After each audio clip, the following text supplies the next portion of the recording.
afternoon, everyone, and thank you for being here to join us for number 14 of a series of webinars that I like to call Freshly Certified. Today's focus is in-house design. My name is Amanda Bolte. I'm a serial freelancer, mentor, and of course, a designer. I'm also, most importantly, a certified RGD, and I also serve on the certification committee and a certification presentation reviewer as one of those many faces that you might see when you go through this process. I'm sorry, it's the summer. I'm tripping over my words. Getting involved in this community is like one of my most favorite perks of this organization and being involved in the RGD.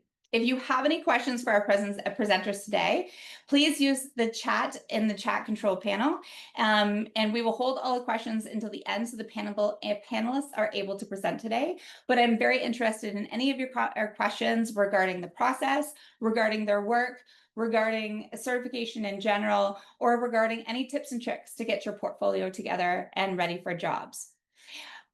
Today's webinar is discussing the RGD certification experience, but mainly focused around case study development and presentation. Our panel of recently certified RGDs will break down their case studies, why they chose it, and the process of putting it together, gathering the assets to results, and how they chose to present it. But first, for those who are interested in the RGD and the overall certification process, let me do a general introduction. So RGD members are a community of over 4,000 like-minded professionals, including firm owners, freelancers, managers, educators, and students, with access to professional development, resources, and a vibrant exchange of information. Through the RGD, Canadian designers exchange ideas, educate and inspire, set professional standards, and build a strong supportive community dedicated to advocating for the value of design. For more information about the RGD or the resources available for the mentors or the larger design community events, please visit the website at rgd.ca. But today we're talking about certification. Becoming an RGD is broken down into 4 steps. Filling out the application to see if you're eligible, taking an online test, virtual online portfolio review, and then the presentation of the results from the RGD. And just to know, the RGD met in December. This is kind of old news, and I have said it before, but just for those who are looking at going through the process and a lot of the time. So the RGD board met in December to review of various aspects of the RGD certification requirements. We're constantly trying to make the process easier and more accessible for everybody. And that meeting, the board voted to require the successful completion of only the accessible and ethics sessions of the online test, so it's a lot smaller, and the reduced case studies from 6 to 3 for the application of the virtual portfolio presentation for everyone to achieve RGD certification moving forward. The great thing is now that you have 3 instead of 6, you can spend more time looking into those 3 that are really good quality instead of just trying to find 6. It doesn't make it any easier. It just makes it a little bit more focused. We'll also send you an email after anybody attending the webinar outlining these details and further providing a link to download for updated certification application form. If you want more information about these steps, go back to the website for a ton of free resources like this webinar and a PDF of samples of everything that you need to know. So today our focus is about the fun part. I'll get to it. Sorry about the paperwork or the bookkeeping at the beginning. Our focus today is about the fun part, in my opinion, the virtual online portfolio review. This is where designers get to be designers. Portfolios are presented virtually over 30 minutes to 3 senior practitioners serving as RGD reviewers like me. Candidates present the same 3 pieces submitted as part of their RGD certification application. During the review, you are to speak to all the case studies within the 30 minutes. If you want, again, lots of information. I have this note 3 times in my script here. If you want any information about going through the certification process, just go to the website. There's tons of resources. There's sample written forms. There's more information like this so you can see how the portfolio is set up. But if you have any information, Heidi Berry is your contact of choice, and her information is on the website. Email her directly with any of the crazy questions that you might have. All right, I'm done. The boring stuff is over. Now we're going to get into the knit and we're going to get into the really good stuff that you guys are all here for. We have 3 amazing designers that are joined us today that are all in-house designers that are going to share their work and just talk a little bit about the certification process and how it went for them. So we're going to start off today with Hayley Fulton. Hayley is a certified RGD based in Kamloops, British Columbia. She spent 8 years as a brand and publication designer at a marketing agency before moving to the private sector in 2017. Sorry. She currently works as an in-house graphic designer with the BC Ministry of Transportation, focusing on wayfinding and interactive design. Her branding work has received a Hermes Wow. Creative Award, congratulations, and serves as a mentorship and certification committees with the RGD. Yay, Hayley! I can't wait to see your presentation. Thank you. Can you guys see my screen okay? Not yet. You have to press share.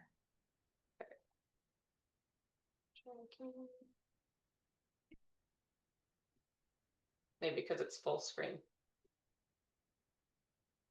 Can you see Okay. it now? This is what summer's. Can you see it? I can see it from my end, so I'm not sure, Amanda. Oh, maybe it's just me. Okay. Okay, good. Maybe I have it on the wrong screen. I'm sorry, guys. You made me panic for a minute there. It's okay. Just guys, this is what real life design webinars look like. That's all. Absolutely. Okay. It's all yours. All right. So yeah, I'm Hayley Fulton. I am in-house with the Ministry of Transportation, like Amanda said. Most of my work is centered around highway sign design and strategy. We're the only province, to my knowledge, that has graphic designers involved in our highway signs, which is a big deal. It gives us the opportunity to advocate for accessibility and inclusivity, and generally just pushing the envelope forward in design for highway signs. So if anyone's curious, feel free to reach out on my socials or through my RGD profile for more info on that. The case I'm presenting today is a layout design. What spurred the project is I had the opportunity to co-write a policy behind a sign strategy that I developed for including First Nations language on highway signage. Since I was developing all the graphics within the policy, I pitched the idea to take on the layout of the manual as well, because I saw a lot of opportunities on how we could improve our manuals, and I think you'll see why in a minute. So our existing manuals, this is just a snapshot of them. They're used by engineers, consultants, municipalities, sometimes members of the public, but they've all been designed by various outlets, and therefore there isn't a lot of consistency within them. The 3 on the left here, I'm not sure if you can see my cursor, but these 3 were all developed and released within a year of each other, and they don't look the same at all whatsoever. I also noted that nothing works with e-readers, and post-COVID, which was after these ones were released, a lot of folks are accessing them online versus physical copies. So we needed to really get with the times, get with digital as well as print format, and just considering that when we're developing and printing or releasing our manuals. So I started with some industry research just to back up like how I'm starting to develop a bit of a template, so to speak, for our manuals. This is other jurisdiction manuals, United States, Ontario, and Transportation Association of Canada. I look to these because this is what's going to be on the bookshelf alongside our manuals, and we don't want anything that's too out there or shocking to people. So unfortunately, there wasn't a lot of inspiration to be found here, but it's still worth noting and seeing what we're up against. I started some really early cover concepts involving color coding to kind of set each manual apart. So this is really early, just kind of putting stuff down on paper, so to speak.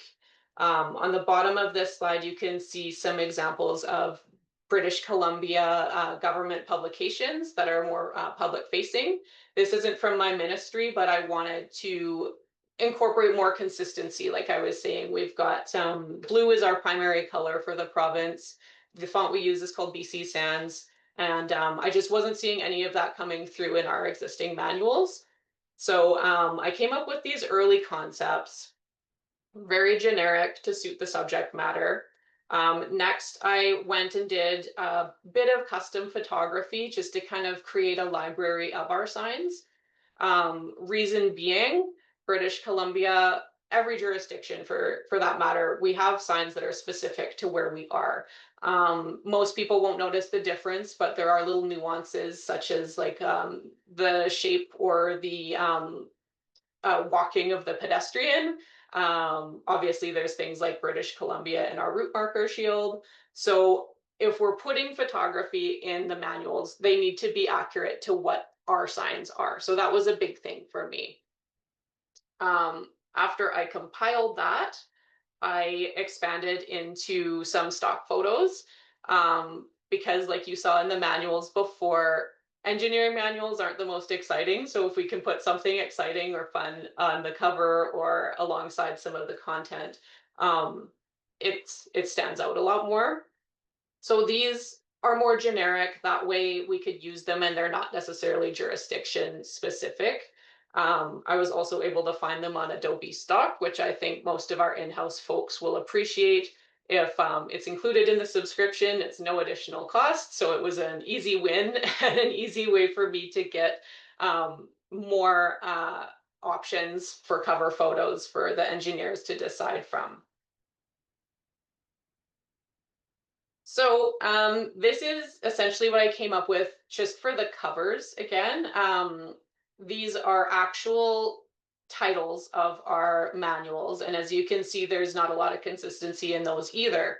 Sometimes it says manual at the end, like pedestrian crossing control manual. Sometimes it says manual of standard traffic signs and pavement marking. So it's worthwhile to kind of explore a few various options, and it was great that I had real options to pull from so that the design could kind of allow for the nuances in different title styling, different content in general. And then I also got to go a little bit ahead of the game on the color coding and the color selection. For example, orange is always a construction color in transportation. But if I hadn't thought of that, I would have maybe stolen the orange for my Indigenous traffic sign one.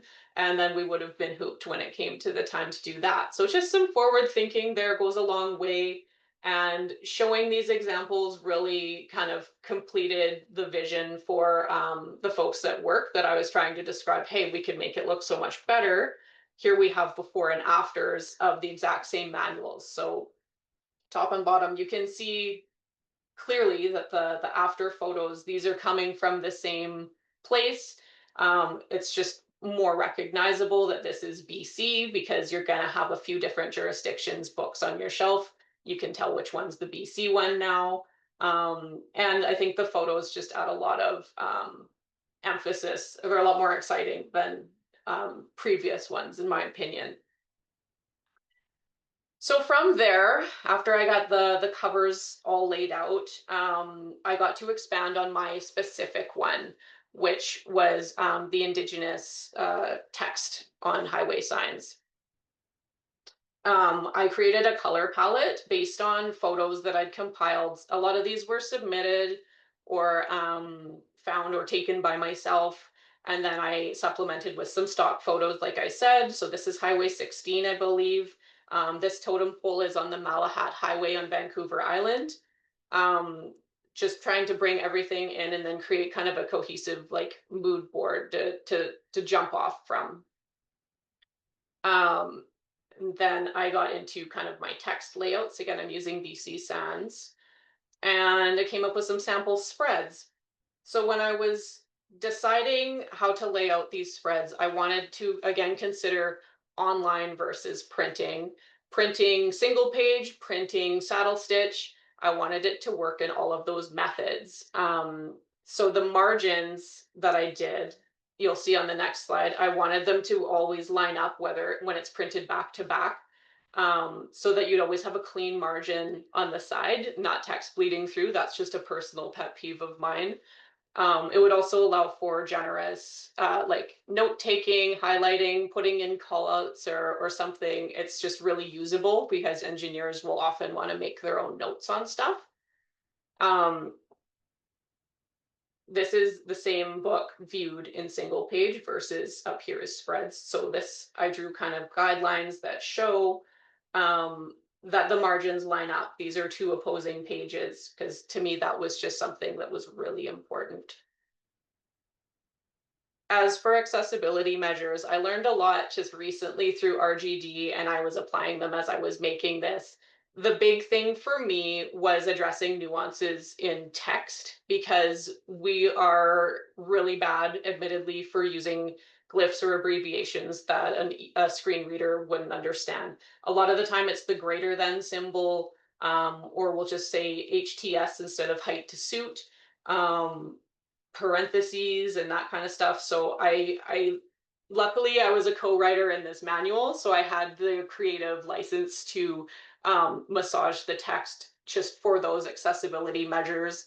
Of course, then I went through and hyperlinked all of the links actively. I put in alt tags, alt text, and all of this is built in InDesign with styles and proper headers and formatting, so that it's a lot cleaner for accessibility and e-readers.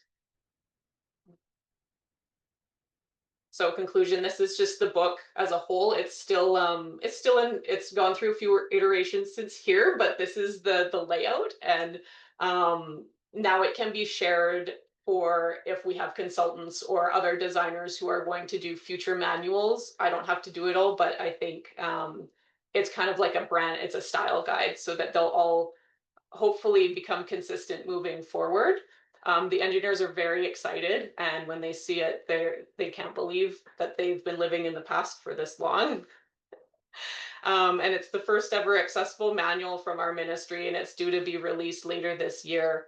The upfront investment of the templates was totally worth it, and so far we've had a lot of buy-in. So that is the project that I presented. My final thoughts that I just wanted to say as an in-house designer was, this whole project I kind of pitched and took on myself. It's really hard as an in-house designer, because you can say, well, I'm kind of in a rut, I don't have anything that I can really speak to, or really anything that I can take credit for, because a lot of the time you're working within brand guide styles and all of that. So just speak up if there's something that you see that could be improved upon. Not everyone's a designer that can see the way you see it, see, oh, well, did you know that this font is actually not that great, or it doesn't have glyphs for inclusive language or this, and they'll think, oh, wow, okay, well, do you want to take this and run with it? And then you've got a really super fun project. And that was kind of the motivation for me to get something that I could use for certification, because I've been working in-house for 8 years and on highway signs, and so it was hard to come up with something that I could really showcase my skills on.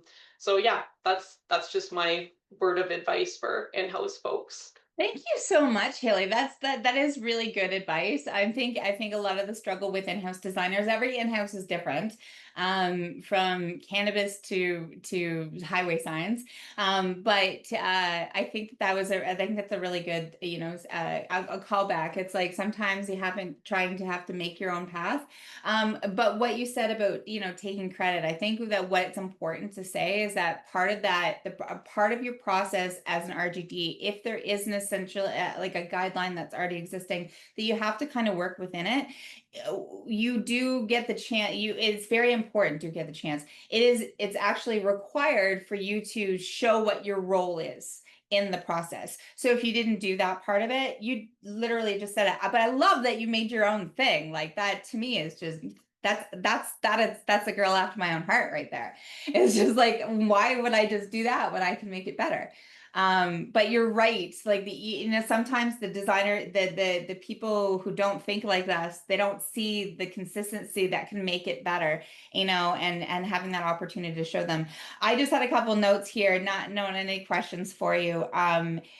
is just so much respect for wayfinding and even just like the iconography and stuff like that. I find that really good wayfinding from road signs to in a building or in a hospital. If there's some kind of consistency that really ties to the place, you get a safe safe space. You get like you feel like you're belonging there because everything is very consistent. And I think that BC, I think you've done that fantastic.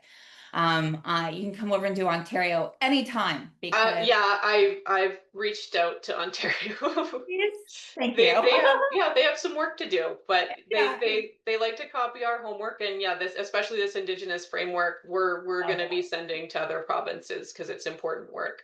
That's amazing. And I off on that too, as like your accessibility at the core, again, is when it speaks to one of the values of RGD. And I think that that is also very, really important to call out there. Really talking to the accessibility and so much that it matters and it speaks to the subject matter that you're working with. So, and I love that you geeked out about the details. I think it's important, especially in the RGD process or certification process, you're talking to dorks, you're talking to nerds, you're talking to people that are going to love that everything's aligned. Yeah, people who like margins. They're my people. If it doesn't work with your narrative, then don't include it. But I think that you even focusing on the details is really core. You were consistent with all of that all the way through. Awesome. Thank you so much. We're going to go on to our next presenter here today. Sarah LeBlanc, RGD. Sarah is a communications design specialist at the University of Waterloo. She could probably back me up on the whole Ontario signage thing.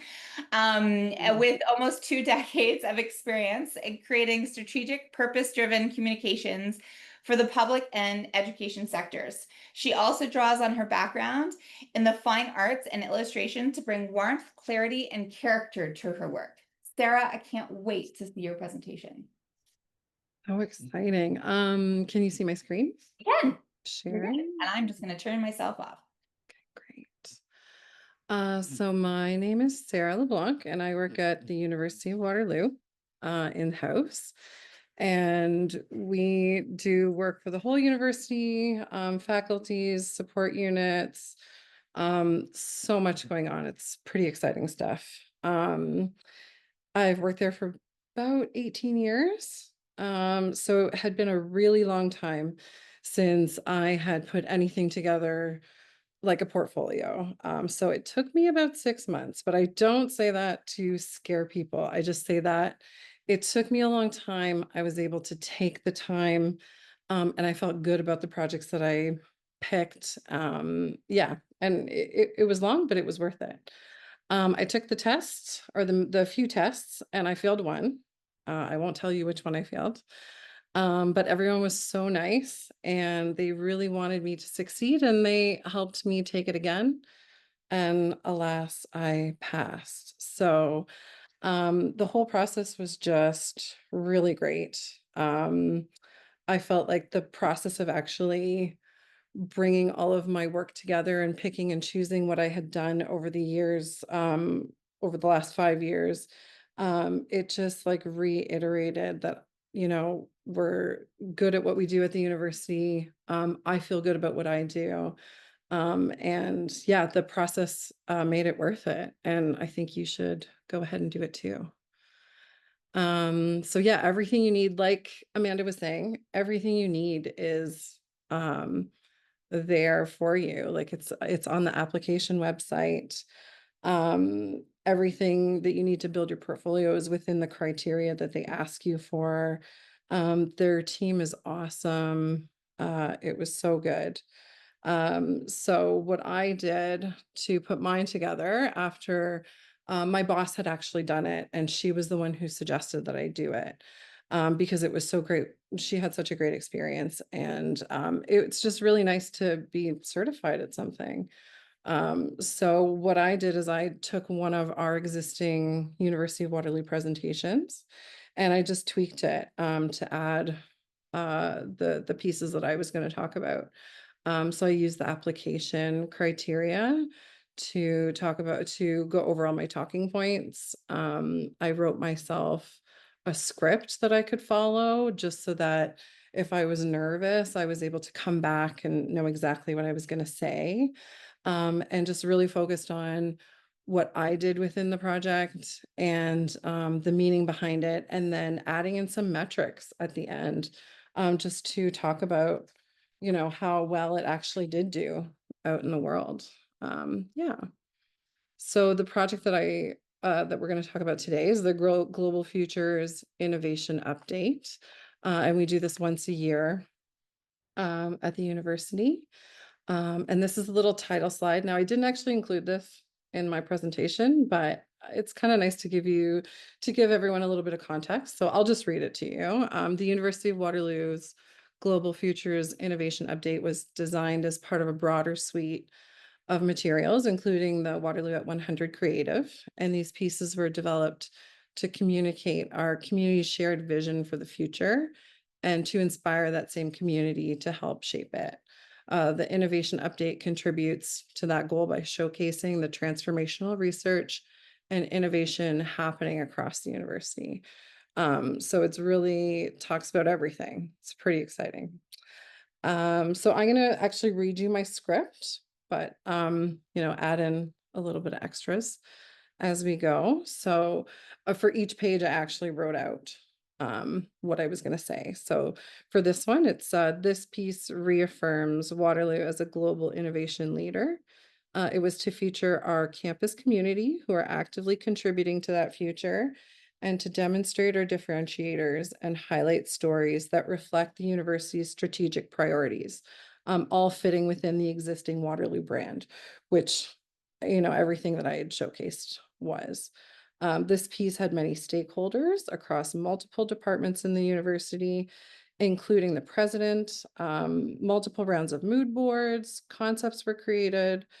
We worked closely with my director, using feedback from the previous year's pieces, and we found a design direction that spoke to everyone and finally got to designing. So on this page, you can see the mood board, some of the icons that we pulled. Sarah, Yeah.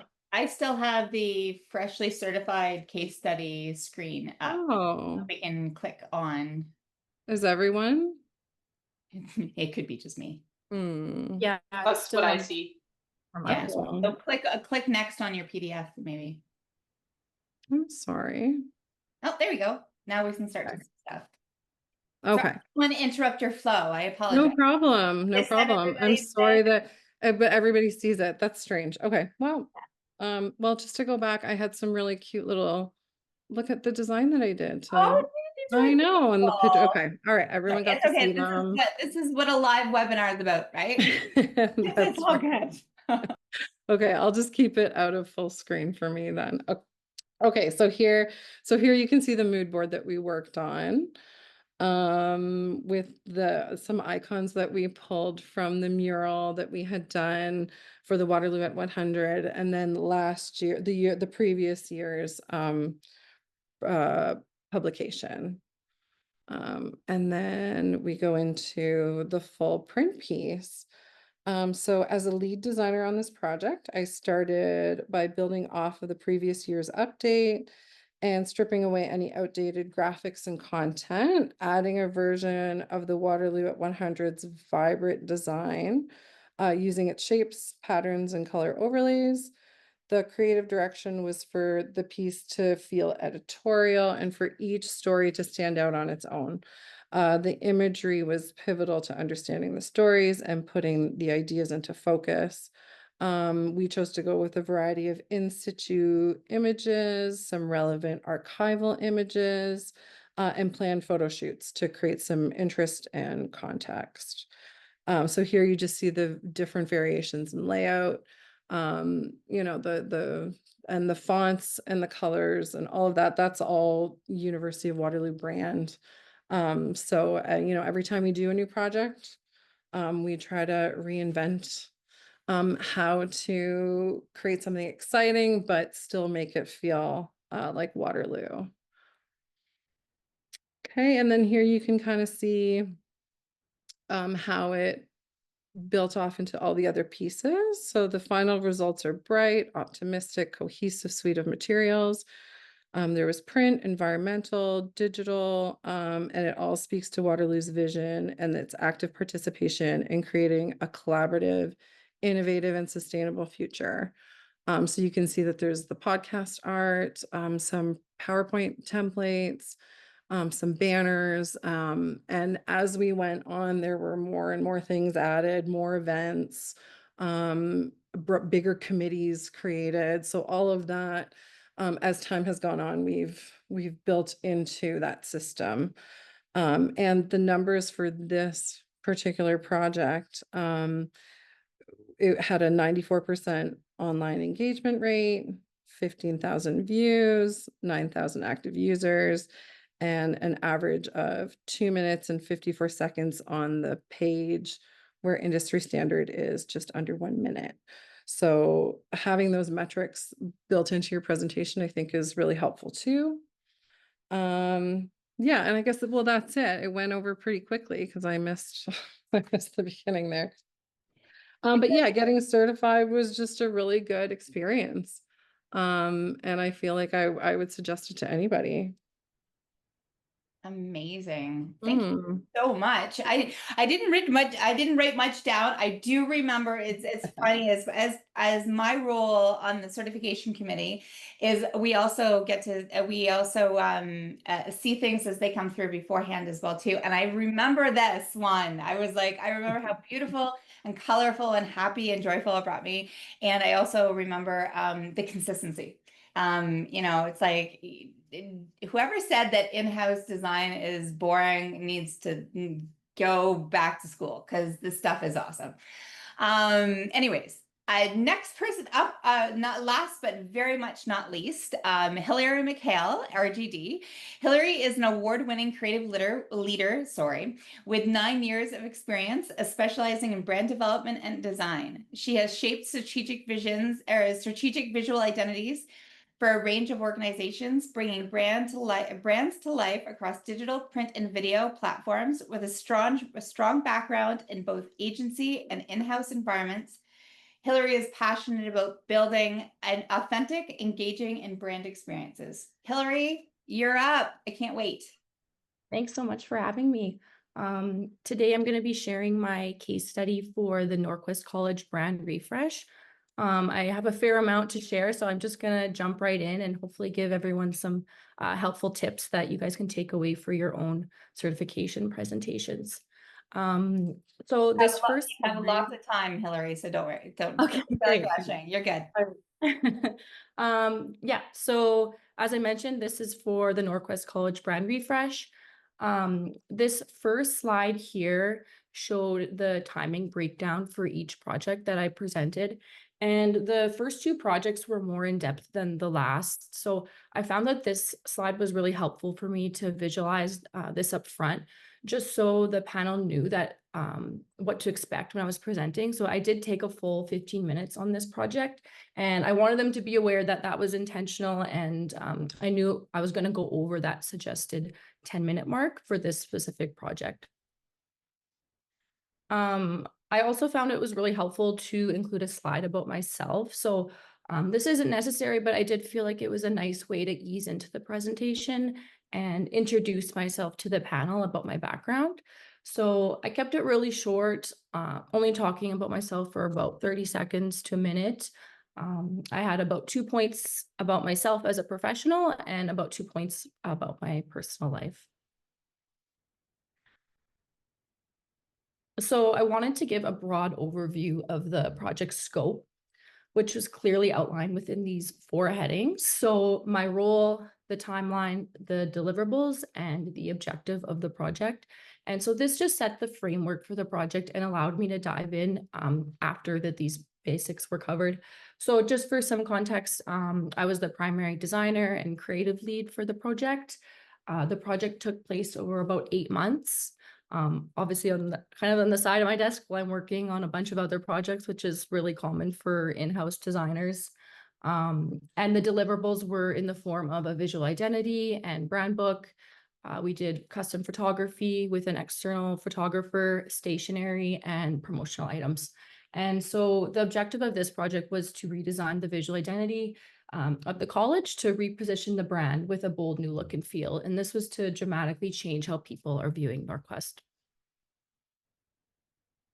So why? Now that I've set the stage for my case study, I'm going to present the content a little bit more as if I were speaking to the panel. And I just want to give our viewers some context of the pacing of each of my slides and how I shared the extent of my research, because there did end up being quite a bit. So why was the refresh needed? We needed to broaden our appeal, attract more learners, align with the college's renewed strategic focus, and elevate the public perception of colleges as critical drivers of economic growth. So it was crucial that the new identity made the college stand out from other post-secondary institutions and better represent who we are and who we wanted to become. So we had a ton of objectives for this. So we wanted to create a sense of belonging, visually lead in the post-secondary space by challenging traditional college looks. We wanted to determine a highly accessible font that was available to all of our staff and stakeholders. We enhanced and refined the color palette. We developed a unique photography style, strengthened the logo design through legibility and scalability. And obviously we wanted to establish some uniform and consistent visual identity guidelines. So yeah, really robust project. So our brand attributes are used internally to identify the experience we create for our stakeholders. And this is aligned to what they should expect and deserve from us. So I use these attributes to guide my design process. And one of the first steps that I took was establishing these design pillars. So these guided my decisions for the development of the refresh and provided guidance for all of our future creative as well. So they helped me ask important questions along the way. So, is this accessible? Are we doing this intentionally or just because we've always done it this way? Does the user experience allow the user to interact with and experience our brand in an easy and efficient way? And do we stand out from the crowd? And are we distinct from our competitors and other post-secondary institutions? So color is one of the most powerful elements of the visual identity. People feel emotion through color. It defines us. It makes us stand out. So I tested our color combinations against international accessibility standards. And this was to determine how to combine and use our colors for the best accessibility for digital and print. So I was surprised to learn that a lot of our color combinations we were using weren't actually accessible. So moving forward, we ensured that we use these combinations. So our color palette is very intentional, cohesive, and versatile. So Norquest leads with our bright red as its primary color. Obviously, we all know as designers, red is very energetic, exciting, powerful, and vibrant. Yellow and orange are our secondary colors. They are warm and inviting. And then we use purple as an accent color. So this is used purposefully to draw attention to key elements and actions. Gradients, those were another powerful addition to the palette. Those are used strategically to amplify the impact on high-profile initiatives. And we also have 3 baseline colors, so cream, dark red, and black. So these provide a lot of high contrast and they're highly accessible, making them integral to our everyday design work. Overall, our color palette is quite large and quite robust. So we can also apply it in a variety of ways. So we have different combinations showcasing the versatility and longevity, and the different combinations can be applied to specific initiatives of the college. So led by accessibility as a critical component of the brand refresh, I wanted to take a deep dive into understanding the importance of our written word and the font that we use. So I was surprised to find that our old font agenda was not fully accessible. So I based our new typeface choice on readability, accessibility, legibility, distinctness, and having a full font family. giving us more variety for design. And so I searched for a font that met all of this criteria. So this included, cost effectiveness and availability to everyone. I also wanted it to be similar to our old font, so it wasn't a disruptive change. So this is the font that I selected, Work Sans. It's a free Google font that anyone can download. It fulfills all the criteria that I set in determining what an accessible font is. And the font was installed onto every staff member's computer for ease of use and quick adoption. So our logo, that was refreshed to align with the updates from the colors and font that I just mentioned. So the refreshed logo improves legibility and accessibility by increasing the font size and aligning the words Norquest College. And to maintain brand equity, the shield remained the same, that just with the updated colors applied. And because of its similarity, the refreshed logo can be used alongside the legacy logo, which is still seen on our buildings. So the new logo has two versions, horizontal and vertical, and this just helps so the logo can be applied in different backgrounds and is very flexible in use. So with one brand and one logo, we can lift the brand together. So this keeps it strong and avoids dilution. And we can showcase the many important initiatives throughout the college through having a unified brand. So we want to be able to highlight our key areas and give them prominence, but always being grounded by the Norquest logo. And this just helps build our brand equity. So we want our Indigenous community to see themselves at Norquest. This is still a work in progress as we work to indigenize the brand in phase 2 of the refresh, but just wanted to mention that, our medicine wheel colors are represented within our brand and within our palette, and they're applied to Norquest Indigenous Tech program, which is called InTech.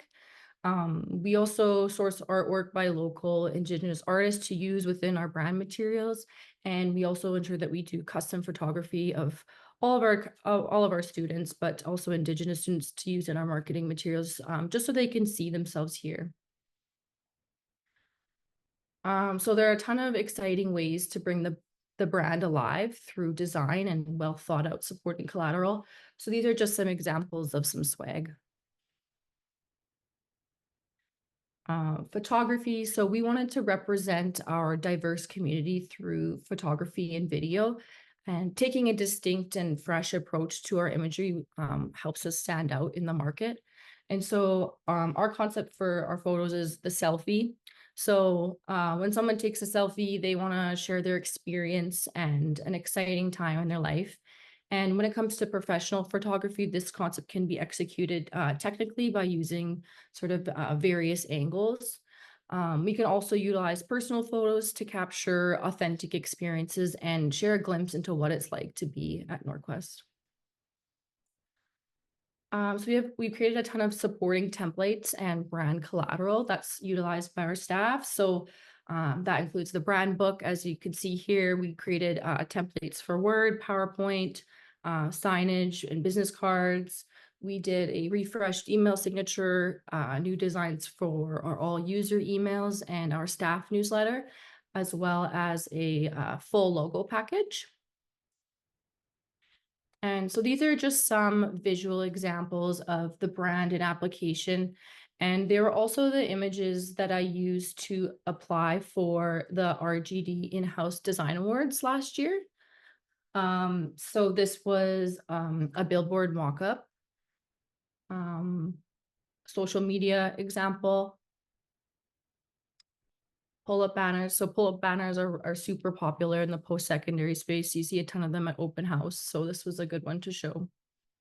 And of course, swag and giveaway items, another really important thing for recruitment and getting students through the door. So one of the biggest internal wins from the rebrand was launching our digital brand asset library. So the metrics have probably changed now, but it has over 15,000 visits and is used by 82% of staff, which showed some strong adoption.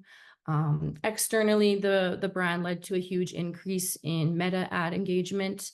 Our comments jumped from an average of 20 to 141 per post, and there was a huge increase in our story reactions as well. Our brand landing page has over 5,800 views. We have more than 1,500 external logo downloads. So this just shows that the brand is being used beyond our internal teams as well. And we also created a brand video, which reached thousands across YouTube, Instagram, Facebook, just reinforcing that the identity was connecting with audiences both on and off campus. We received a lot of qualitative feedback as well from our staff. So this is just a quote from our president, Carolyn Campbell.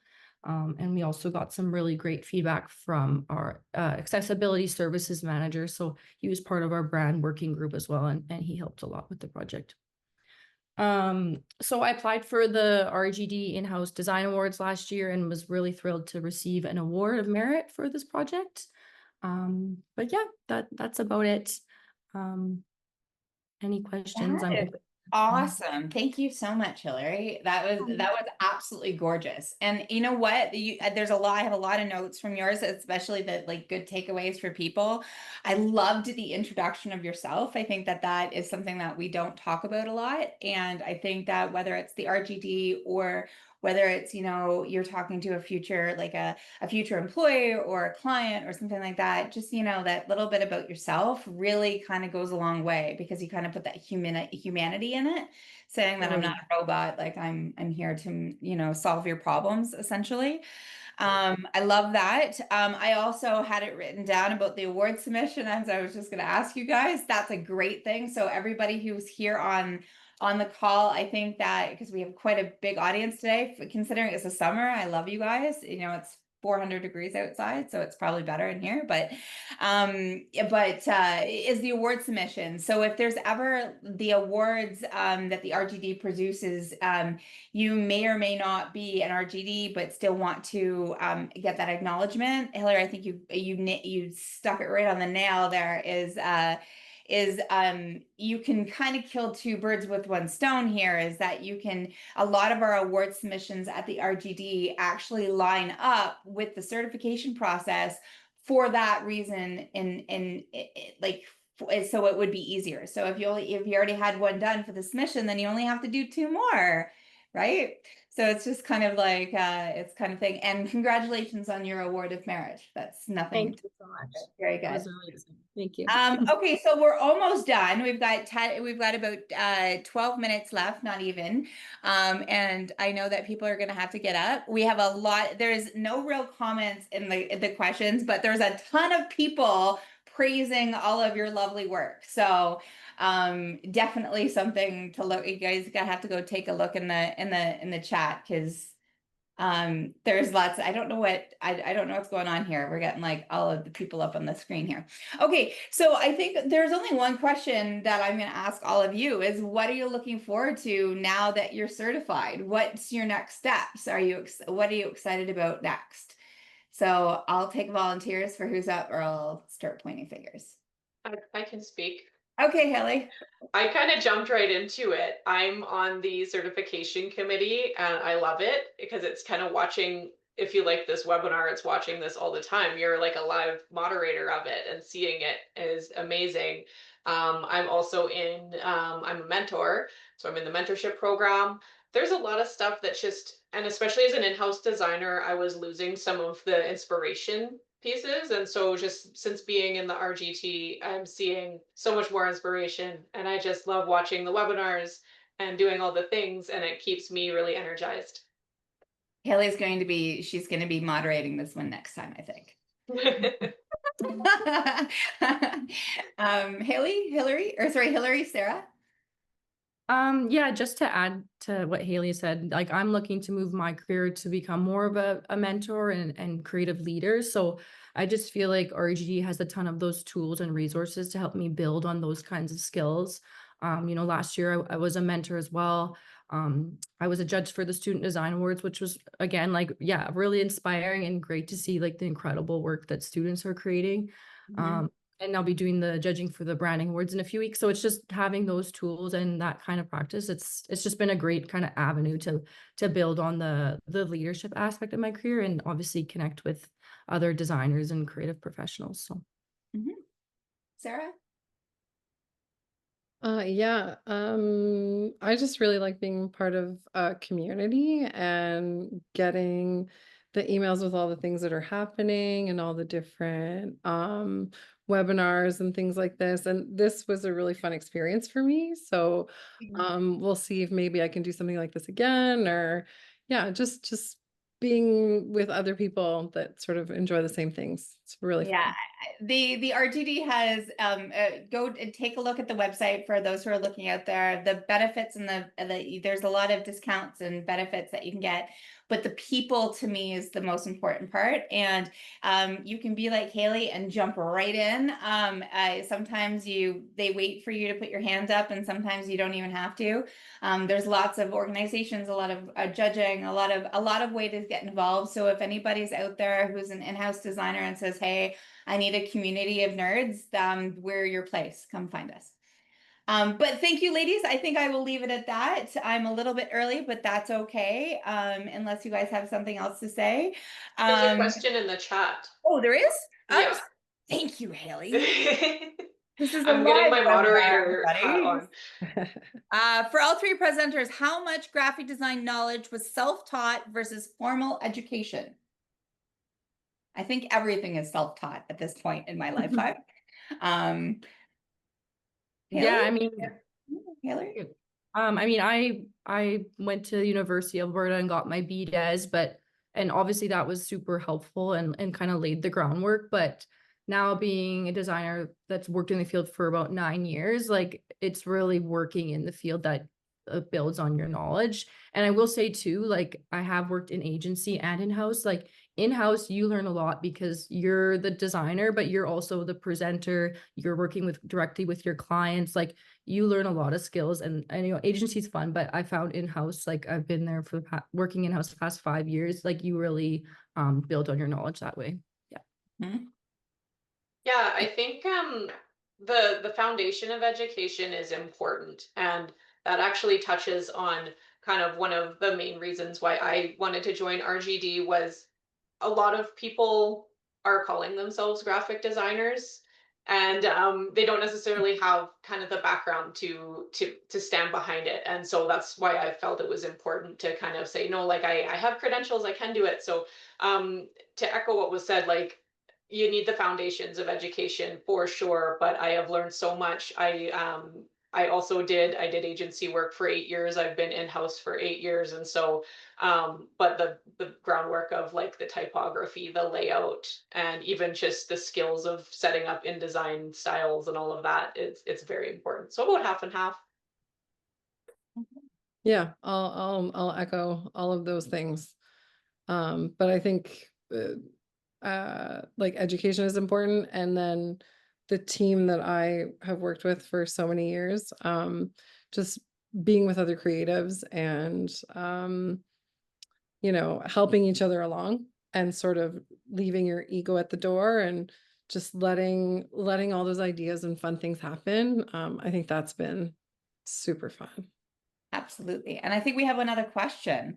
Not sure if any had any experience dealing with political hurdles to get creative ideas approved and educated within the layers of an internal marketing environment and beyond to the corporate C-suite. Can any of you speak to how to navigate these logistics and any strategies that help you find successful? So this is more about navigating the internal fun of in-house design. Anybody? Yeah, I can actually speak to that. So even with the project that I just presented for Norquest, we actually had an internal brand working group. So we had a bunch of different perspectives come in and check in on our progress and give their feedback. And that kind of just helped make sure that we had a ton of different perspectives being viewed. You know, we had our accessibility manager in there. We had a faculty member. We had someone from our Indigenous student services team, our wellness team. So making sure all those voices are heard and their perspectives are kind of shared before you give a final product really helps to kind of navigate that. And it also impacts the final result of your design a lot too. So yeah. Absolutely. Internal marketing communications. I just came from an in-house thing, and I can say that make friends with as many human people as you possibly can, because usually it's like, if you know, you get more bees with honey. So trying to make friends with your marketing department and doing it together, kind of like you were saying, Hillary, about doing it together and involving the stakeholders as you go. I think designers, we're often frustrated that we don't have a seat at the table, when sometimes we don't realize that we have a table of our own that we can enjoy, and we can also invite people to be part of that process. So I think that that's really important. I find that with corporate C-suite and anybody else internally is making those friends and finding those key stakeholders and making them part of your process. And you'll find that they're adapt and they'll come along with the ride. And like Hayley, with your, you know, organization of all of the pieces at the very beginning, that probably was like getting them involved and seeing the benefits as we go along. You really empower them as part of the process, and the adaptability seems to be a little bit easier. That's just coming from my perspective. I'm sorry, ladies, I'm not talking here today. But excellent. Okay, now it's for real. So now it's 3 minutes. Sarah, Hayley, Hillary, thank you so much for your time, your energy in this. We couldn't do this without you. The RGD is completely built up with of a whole bunch of volunteers, and they have an amazing, incredible staff. So if you guys wanted to learn any more about the certification, you can find me, reach out to Heidi. She's your good go-to girl. She'll be able to answer all the questions that she possibly can. Everybody here is a big fan of Hillary or Heidi, because she helps us through the entire process, and she's awesome. So if you guys have anything else that you need to look out, reach out to her. Until then, I will see you with the next one of these. If any of you online or you three see me at Design Thinkers in October, please come by, say hi. I love meeting new friends. Thanks, everybody. So much. Thank Thank you. you. Bye, guys. Bye.